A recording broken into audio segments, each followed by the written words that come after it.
Once a career prize, China's local TV stations are now in free fall. For decades, landing a job at a local TV station in China was considered a career pinnacle, stable pay, social status, and proximity to power. Today, that world is unraveling. Across the country, local broadcasters are shutting down channels, delaying or slashing paychecks, and quietly losing staff as China's strained public finances and shifting propaganda priorities leave them increasingly expendable. A recent whistleblower account by a veteran Chinese TV professional, shared on Chinese social media Red Note, struck a nerve across the industry. The writer described a system in free fall. TV station directors were receiving only partial pay, wages were delayed for months, and hundreds of channels merged or shut down outright, according to the whistleblower. Many employees who remain have turned to side jobs, live stream e-commerce, freelance production work, or commercial appearances, just to survive. Hardly anyone is living on their salary alone anymore, one commenter wrote. The station job has become nothing more than a calling card. Content no one watches. According to the whistleblower, the decline is not just financial, it is editorial. Viewers who turn on local television today are often met with repetitive propaganda dramas, endless advertising loops, public service announcements, and stale news programming that lags far behind social media in both speed and relevance, the whistleblower's post said. Production quality has eroded, innovation is rare, and content is increasingly detached from everyday life. As state-affiliated institutions, local TV stations must follow the Chinese regime's directives on messaging. That means long approval cycles and rigid controls, conditions ill-suited to a media environment shaped by short videos, viral trends, and real-time updates. By contrast, independent creators on social media platforms can publish instantly. From media powerhouse to financial liability. Audience erosion has accelerated as viewers migrate online, and advertising revenue has followed. The result has been mounting losses for local broadcasters.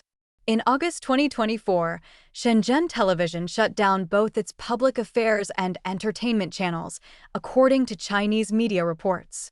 Reports on social media describe layoffs, chronic wage arrears, and salaries hovering near China's minimum living standard.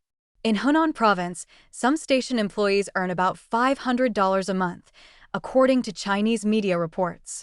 In Anhui, a television host shared a payslip showing take-home pay of less than $400.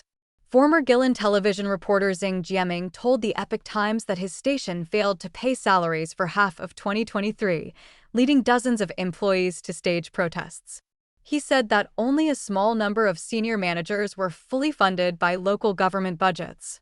Most staff fall under semi-public employment structures, where pay depends heavily on station revenue. When local finances tighten, TV stations are the first to lose funding, Xing said. Fiscal stress, not technology, drives the collapse. Xing said the downturn in local television is driven less by technological disruption than by deepening fiscal stress. Since 2018, he said, local governments have been squeezed by a combination of demographic decline, the collapse of the real estate sector that once underpinned public finances, and Beijing's centralization of revenue. As budgets shrink, even essential services such as education and healthcare are being cut. In that environment, propaganda institutions long sustained by public funds are increasingly treated as non-essential. The death of local TV stations is fiscal, not technological, Xing said.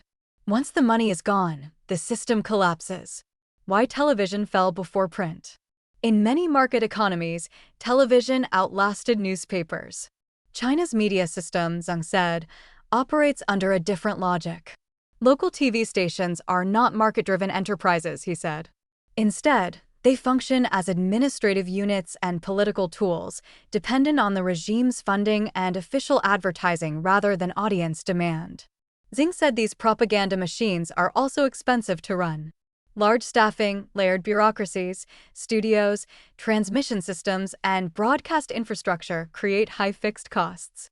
By contrast, modern propaganda priorities favor low-cost, flexible, algorithm-driven platforms that can be edited, deleted, and redistributed instantly, and that shift has already happened. The regime pivots. Young audiences, The demographic the Chinese Communist Party is most eager to influence have largely abandoned television, Zhang said, gravitating instead toward short video platforms, messaging apps, and online forums. He said that in response, the regime has quietly pivoted.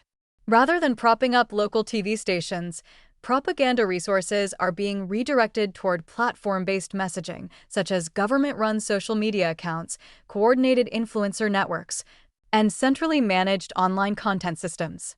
So the result is a striking irony, Zhang said. Local television stations continue producing programming for audiences that no longer exist. The role of television as a local mouthpiece is over. It has been made obsolete by technology and abandoned politically. Echoes of a Soviet past.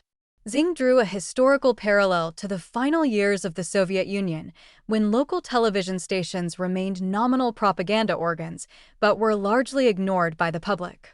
Salaries went unpaid, staff took private work on the side, and young professionals fled. The rapid decline of television is a sign that the CCP is approaching collapse, he said. In Zhang's view, the rapid decline of state television reflects deeper stresses within China's governance model.